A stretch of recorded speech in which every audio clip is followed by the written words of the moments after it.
Procrastination is often labeled laziness, but what if it's actually the brain's way of producing genius? Procrastination isn't your weakness. It might be your unfair advantage. Finishing early might be your biggest trap. Leonardo da Vinci, one of the greatest minds in human history, took 16 years to finish the Mona Lisa. 16!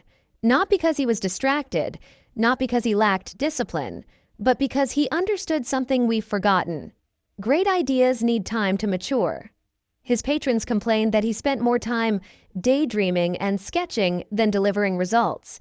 Yet that delay produced one of the most studied works of art ever created. Charles Darwin delayed publishing for 20 years, not because he was lazy, but because the idea wasn't ready yet.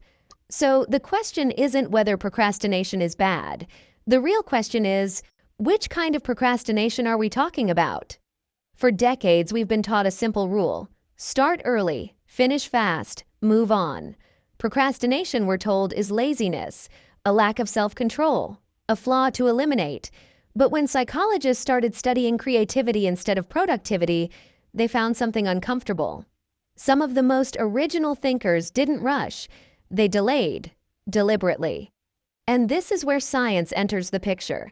In his book Originals, Wharton psychologist Adam Grant explored how truly innovative ideas are formed. He wasn't interested in who worked harder. He wanted to know who produced ideas that actually changed things. Grant compared 3 types of people. First, those who finish tasks immediately. Second, those who wait until the last possible moment. And third, people who start early, then step away. The surprising result? The most creative ideas came from the third group, not chronic procrastinators, not last-minute panickers, but people who intentionally delayed after starting.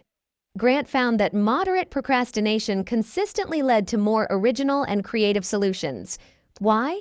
Because finishing too fast locks you into your first idea, and often your first idea isn't your best one. This connects to a powerful psychological principle called the Zeigarnik effect. Our brains remember unfinished tasks better than completed ones. Once something is done, your brain files it away.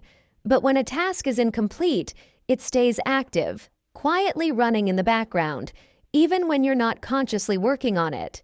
That's why insights don't show up when you're forcing yourself at your desk. They show up in the shower, on a walk, while doing something unrelated.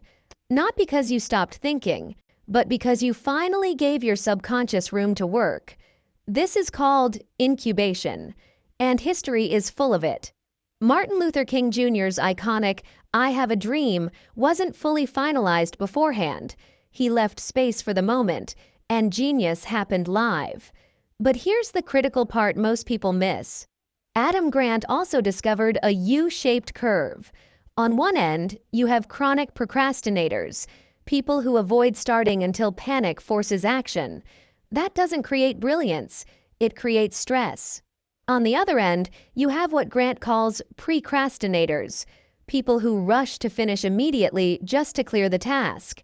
They feel productive, but they rarely feel proud of the result. Creativity collapses at both extremes. The sweet spot is in the middle. You start early. You engage with the problem, then you step away, on purpose. This is active procrastination. What researchers describe as active or moderate procrastination, I call wise procrastination. Not avoidance, not distraction, but delay with intent.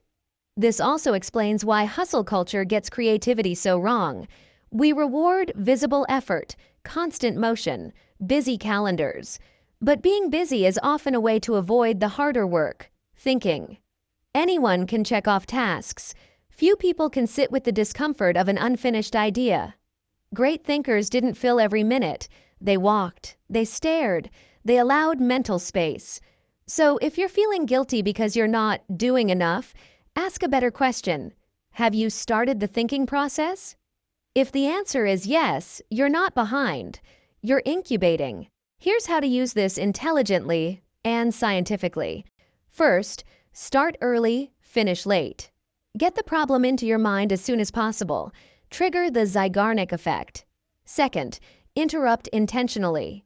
When you hit a wall, don't force progress. Change context. Move your body. Third, delay strategically, not emotionally. Strategic delay feels thoughtful. Avoidance feels relieving. Learn the difference. And finally, return with constraints.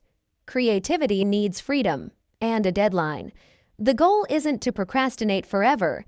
It's to give ideas enough time to evolve. So, the next time someone calls you a procrastinator, don't rush to defend yourself. Ask this instead: did I avoid the work? Or did I give the idea time to grow? Because history is clear.